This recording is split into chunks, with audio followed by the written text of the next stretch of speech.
Thanks for coming. My name is Matt Hanson. I'm here with my colleague Jarrett Keifer from Element 8. Wait, did I pronounce it? I always pronounce it incorrectly, don't I? All right, that would have been embarrassing. So we're here to talk about an effort that we've been working on for the last few years on satellite tasking and developing a spec to make things easier for how we can order data from the future, data that doesn't exist yet. So when we talk about satellite tasking, we're not talking about command and control of the satellites. Users don't do that. Data providers do that. Like we're not suggesting that there's an API that allows users to control satellites.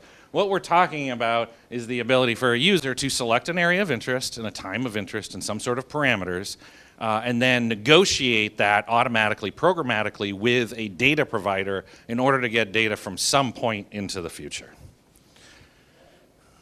So the goal here is really to empower users. Right now, okay, we have a user and hopefully a data provider is collecting data, it's going through some sort of ground station, and then it's getting put into a STAC API.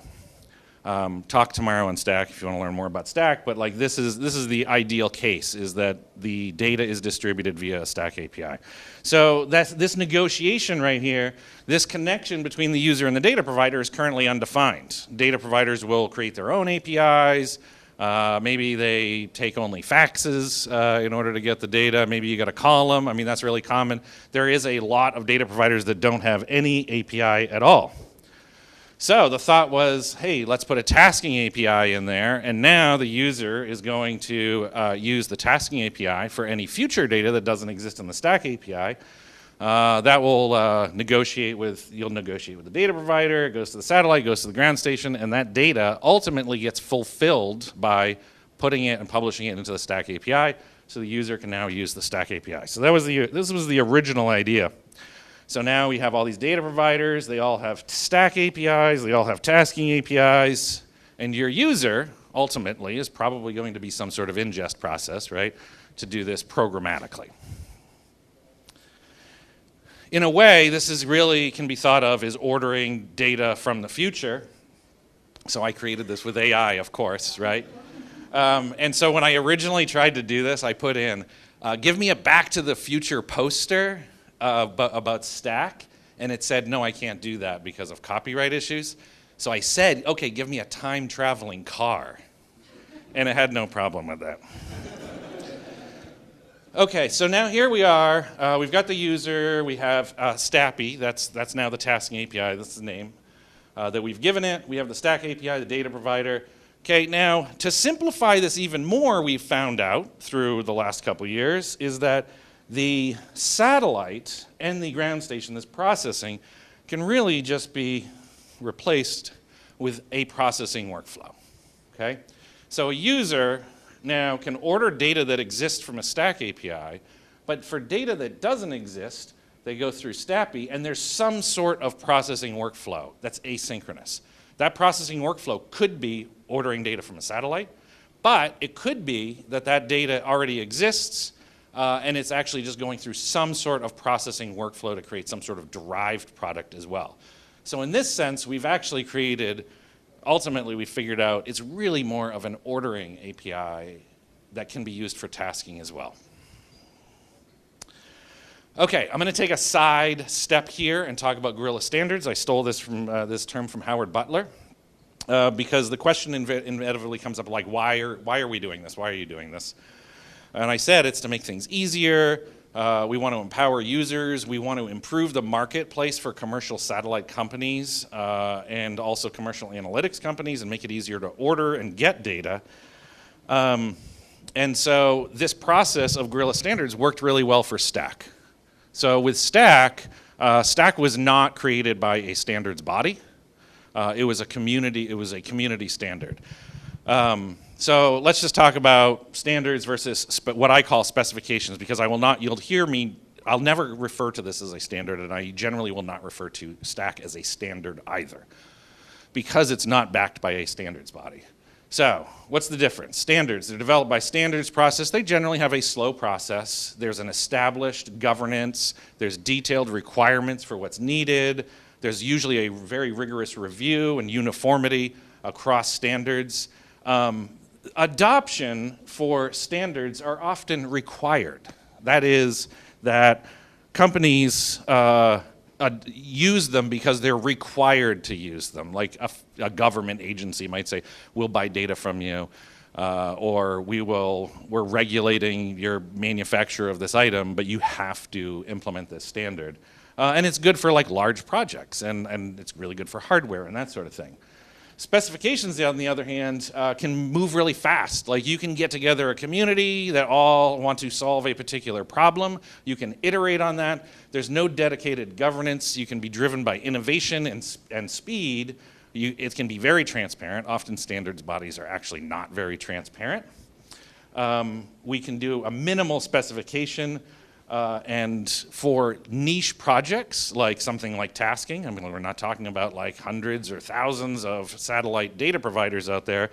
And so it's really good for that, and it was really good for STAC. And so that success of STAC, we wanted to replicate that. So how do we create a community standard? Well, first off, you got to build the community.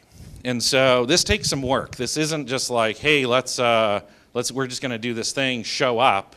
It really takes, I think, active work to go out and find the right people. Like, who are the right people to have in the room? Gather those stakeholders together. And this really, getting them involved really promotes ownership. This is a key point here. You really want people involved in the process to feel like they were part of the process and that they own it and that it meets their requirements so that they're ultimately going to implement this thing. So in the case of satellite data providers, they don't actually care anything at all about standards, right? They worry about interoperability and selling the data. And so they have particular business models and they have particular requirements. And so you want to make sure that they're part of the process and they feel like they're part of the process and that this meets their needs so that they will ultimately implement it.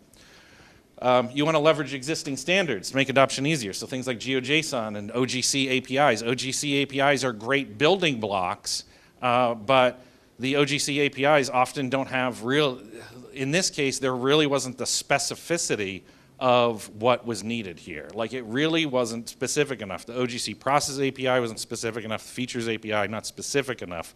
This is a really specific use case that's integrally tied to STAC as well. Also, developing open source implementations. This is also super important to do this in tandem with spec development. You develop a spec, you develop a draft, you try it out. You develop a server, you develop implementations, you show people what can be done with it, and then iterate. That helps inform the spec. We did this from day one on STAC. At the first STAC sprint back in 2017, at the end of one day, we had the first server serving up NAPE metadata. It doesn't bear much resemblance to what exists today, but we had it, and it helped inform what worked and what didn't work. And then, of course, outreach. So, metrics for success. How do you know that you're successful? Well, number one is adoption, right? That is the most important thing. It's also the only important thing. Okay, really, this is all that matters. Adoption is what matters. If people use it, and it becomes widely adopted, you now have an interoperable system. So, in summary here, building a community standard. My little simplified diagram here is we got spec development. That informs some sort of implementation. You start building software tools through the contributions of open source. That informs the spec, and then data providers are hopefully working on implementations so that people can see how all this works. So what have we done so far? That was my side on community standards and why we're doing this approach of gathering together people. So we've had 4 sprints. We had the first one back in 2022. It was a day in Alexandria, which is where our headquarters are. And it was before SAT Summit, and we had a bunch of data providers that were there, and we kind of talked a lot and didn't do much. And it was a little disappointing at the end, but one of my colleagues said, well, we really couldn't have had the second sprint unless we had that first one. The second one was a lot more productive. We had a working implementation at the end with Planet, Black Sky, and Umbra. They all had tasking APIs that were proxying their existing tasking APIs. Berlin earlier this year. We had this at Up42 at their office in Berlin, and that was a great sprint. We had a front end we worked on. We worked on additional implementations. European Space Imaging was working on one, Satellogic, and Up42 for their tasking API. And then we had a smaller, more recent one in Colorado. We've had a lot of people involved with this process. We've gone out and talked with all, really all the major satellite data providers, and it's been great. Even companies that have existing APIs have really been interested in this process. One of the folks involved, Derek from Black Sky, somebody asked him, like, why you already have an API? Why are you involved in this? And he said, well, the API that I have today, I know is not going to be the same API that I have 5 years from now. I'm going to need a new one. I'm going to want a new one. And this really lowers the barrier to entry for users to buy data, right? This is all to make it easier. As Paul Ramsey said, make it easy for people to give you money. That's what you want to do, is you want to make this easy for people to buy data as easy as possible in order to improve the marketplace. These are some screenshots of what we did in Berlin. This is actually Umbra.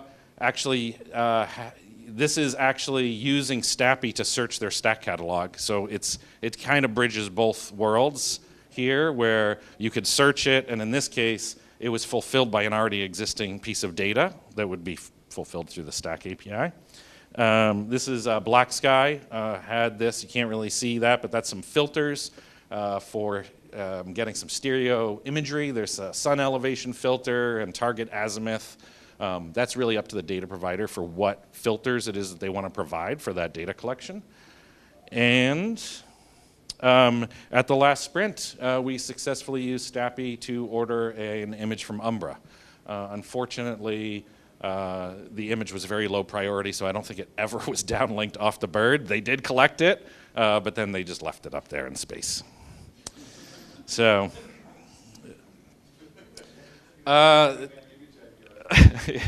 this year we are planning a couple more sprints. We're actually finalizing this, but we're looking to be in Barcelona in the spring, and we're going to focus on more provider implementations and validation tooling. And we really want to put together a public demo of how STAPI works for public data sets like Landsat, Sentinel-2. The interesting thing about that is, like, we already know what data is being collected, and so we can model that and put together a STAPI endpoint so that you can see. So it'll really help illustrate, like, how this would work in practice. I want data from here, and you could see the different opportunities. And then we'll want to go back to the US. We found that having one once a year was just not enough. Twice a year seems to be a pretty good pace. And of course, this is not going to go on forever. We'll see where we are at the end of the year, but just like with STAC, the metric, of course, is adoption and how many implementations there are of this. All right, I'm going to talk a little bit about specifications before I hand it over to Jarrett to talk about some of the software ecosystem. So in STAPI, we've got three main entities. We've got products, opportunities, and an order. So a product is a description of the data to be collected. So like a product is like a stereo image pair. It's a SAR image. It's a hyperspectral image. It's an analytic. Like I said before, this could be some sort of analytical product. As well, the data provider is going to define these programmatically. Jarrett will talk about that, and they're going to define constraints on that. So, like, what are the options? What are the parameters that you can use against this product? We'll definitely have to define standard products, and I think that's going to be tied to some of the CIOS work in ARD. But that's not a topic for discussion today. But I think there's lots of overlap and synergy between some of those efforts and this. We have opportunities. An opportunity is a potential collect. It's a window of opportunity. It's a date time. It's a range. Everything is a range. There's a range of collection angles or a range of date times in an area. It's GeoJSON. This is a GeoJSON feature. So you can get back a list of opportunities. You have a GeoJSON feature collection. Now you can view that in your favorite tooling, just like with STAC. We want to align with STAC and all the variables and field names as well. And so you'll see a lot of similarities between these. An order is when you actually now, let's say you've gotten some opportunities, you've picked one, you can now place an order, and that ultimately will be fulfilled by one or more STAC items. Notice I say one or more STAC items because you could have potentially maybe a large area that maybe has two. There's some details there that we still have to work out. STAP uses conformance classes, if you're familiar with how OGC APIs are built and work, so the same idea. If you're familiar with OGC APIs, you'd be very familiar with how this is all implemented. There's a landing page. It's going to advertise what it conforms to and what capabilities it has. Core would be ordering. Opportunities is actually optional. At the very least, you want to be able to take an order, although now we've been discussing that maybe it's the reverse of that. It's complicated. Links are really important. Every one of these entities has links. So opportunities would have a link to the order. Just like with STAC, we use links for hierarchical links, and we use it to link out to important pages. And so that's critical. Here's our endpoints. We've got our conformance endpoint, products, and orders and opportunities. You'll see that the opportunities and orders are per product. Okay, so if you know the OGC features API, you'll see a lot of parity here between products and collections. Seem very, very similar. They're not quite the same, but they're very similar. And then the opportunities, products are like collections, and opportunities are like the items in STAC or features in a feature API. The user workflow here. So if you look on the left, this is kind of how a user might use this API. Is first they're getting a list of products if they don't know what product they want, and they'll get that products collection. And, okay, I can get a hyperspectral image, I can get a multispectral image, I can get a stereo image pair. Here's all the products. Once they know what product, they're going to post parameters to the opportunities endpoint, and they get back an opportunities collection. They can sort those however they want. Like this allows them to sort based on, maybe the most important thing for them is latency, maybe it's cost, and then they would pick one and then post that to the orders endpoint. And here, this is just going straight to the ordering, because maybe you actually don't care and you're just going to put all that power into the hands of the data provider, which is a very common thing to do too. You just say, I want an image for next week. They're going to figure it out, and you don't need to choose. I want to make sure we have enough time to go over this, and you really probably can't read this much, but here's the tables. There's a spec repository. This is all open. It's all on GitHub. There's a GitHub organization called STAPI Spec. But here's the product. There's opportunities and create orders. These actually you can't see quite, but these are, the request is very much the same. The way that you request opportunities and the way that you request orders is pretty much exactly the same. There's constraints on opportunities, but then there's also order parameters, which are things like, I want you to put the data that I get into this bucket, or I want it in COG format, or I want it in some other format. Order parameters are things that don't actually affect the collection itself. Right, so like a collection, if I constrain something based on sun angle or view angle or something like that, that's going to affect what opportunities are available. Order parameters are just after the fact. So that's why we separate out this idea of constraints and order parameters, as indicated here. There's our opportunity object. It's a feature, and our order object. And now, because now I'm probably over time, but 3 minutes. Okay, all right. I got 3 minutes. Here we go. We've got a number of repos in the STAPI Spec org. Essentially, it breaks down like this. You can use these. They're under active development. There will be breaking changes, but go ahead. Look at the spec. You can use STAPI Fast API to implement your own STAPI. There are proxy implementations for various providers. maybe you can use those. They haven't been updated with the latest changes as of the last sprint, but they probably still could work if you're interested in standing one of those up and playing with it, see what they look like. Also coming out of the sprint, we started work on a STAPI client and a STAPI validator project to validate that a STAPI implementation was compliant with the spec. Those are pretty much just repos. So if you want to contribute, those are great places to get involved, as well as just generally with the FAST API and spec development, or updating some of these provider proxies.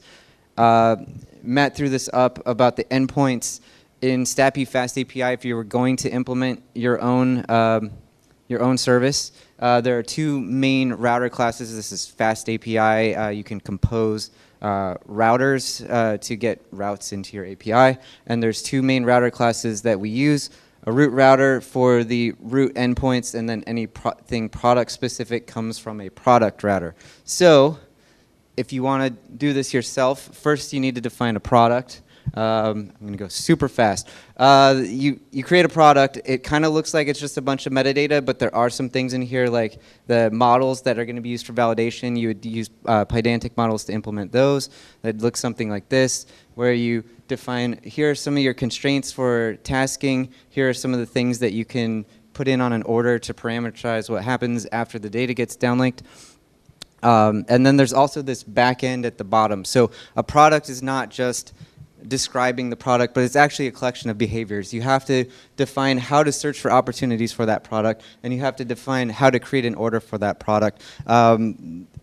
Injecting, it is essentially dependency injection, because you need to be able to say what your logic is for how you calculate what opportunities are available, or what your database is that you're going to be using to persist an order, that sort of a thing.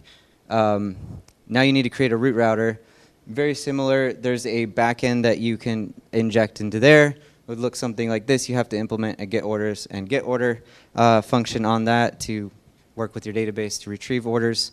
And then you simply just add your product to the root router. That will create the product router. When you do that, for those product endpoints, you create a fast API application. You include your root router, and you get something like this. If we go back to here, we can see that our ID for our product was test spotlight, and when we put all this together, we get our root endpoints plus product endpoints for our test spotlight product. And it would then have the behaviors that you define for searching opportunities and placing orders.